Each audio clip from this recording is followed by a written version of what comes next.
This is from the book J. Rogers, World's Greatest Man of Color, and it talks about a beautiful warrior queen in the East, Zenobia. Next to Cleopatra, Zenobia was the most famous woman of antiquity. Her empire, Palmyra, stretches from the Euphrates almost to the Golden Horde, which include Egypt and Syria. Palmyra, according to tradition, was founded by Solomon, the Jewish ruler, and had one of the richest cities in the ancient world. It lay in the trade route between east and west. Caravans laden with silk, perfume, gold, jewels, spice, and other products of China, India, and Persia in the east came there to meet from buyers from Greece, Rome, and the west.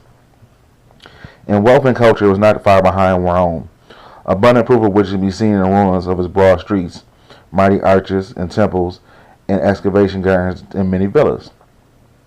Zenobia took the throne upon the death of her husband, Euphrates, who had been a vassal in Rome. One of Zenobia's first acts was to throw off this allegiance and rule in her own right. According to Euphrates Polio, the Roman writer, she lived in royal pomp after the Persian manner, received the revelation of kings of Persia, and banqueted like the Roman empress. She went in state to the assemblies of the people in a helmet adorned with a purple bandlet with jewels. Her robe was clasped with a diamond buckle, and she often wore a arm bearer. Her complexion was dusky or brown, or dark brown. Her eyes were black and a common fire. Her countenance was divine expression, and her person was graceful in form and emotion beyond imagination. Her teeth were white as pearls, and her voice is clear and strong. She displayed the severity of a tyrant when severity was called for, and clemency of a good prince when justice required it. She was generous and prudent, and a substance of wealth or more accustomed to women. She used her chariot, but more frequently rode horseback. She would march great distances on foot at the head of the infantry, and would drink deeply with her officers, the Armenians and the Persians, but with sobriety, using the banquet golden goblets set with pearls as much as Cleopatra was for wont to use. In her service she employed eunuchs advanced in years, and very few damsels. She ordered her sons to be instructed in the Latin language as a benefit to imperial purple, which she arrayed them. She herself, acquainted with the Greek tongue, was not ignorant of Latin, though from the difficulty she spoke to suffer. From the different side she spoke to Soto. She spoke Egyptian perfectly and was well versed in the history of Alexandria and of the East. She made an abridgment for Oriental history.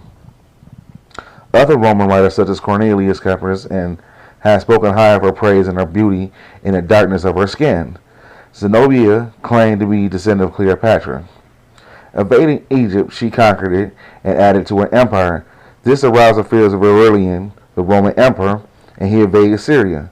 Zenobia met him at the midst of the powerful army composed of heavy cavalry, light infantry, and the famous Pyrenean archers who helped Rome in the conquest of Britain.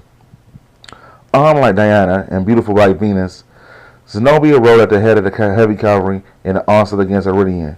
She swept all before her, but Aurelian skillfully kept his cavalry and light cavalry out of reach of our armored cavalry until the latter was exhausted, and then attacked her full force. Forced into retreat, Zenobia made another stand, where she was beaten again. She fled on a swift camel to seek the aid of the king of Persia, but the Romans, overtaking her, captured her while she was crossing Euphrates and took her prisoner to Rome. Here, in fetters of gold, she was forced to walk behind the chariots of Aurelian in one of the magnificent triumphal processions ever held there. Some historians say that she was later well treated by Aurelian, who gave her a splendid villa in Rome, and now she spent her last days quietly in certain degrees of contentment. But one historian, Zometis, said that she was mourned the destruction of her empire, refusing all food, languished, and died about 272 A.D. Zenobia's tutor and counsel was Laryngus, the author of the immortal treatise of Sublime. Zenobia, even more than Cleopatra, had been a source of feminine inspiration. Catherine the Great admired her so much that she called her own capital the Palmyra of the North. This comes down from the Grand Master Teacher, J.A. Rogers, talking about Palmyra, a wonderful queen that's never really talked about and discussed in African history. And he, according to him, he said she was a Negro. And was talked about and gave sites of it. I'm going to cite the reference of it. Trebilio Polio, Historica Augusta, Suscriptio, and stuff like that. But anyway, subscribe to the channel. I'm going to drop some more references on it. But subscribe to the channel.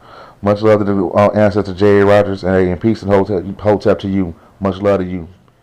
Love yourself. Hotep.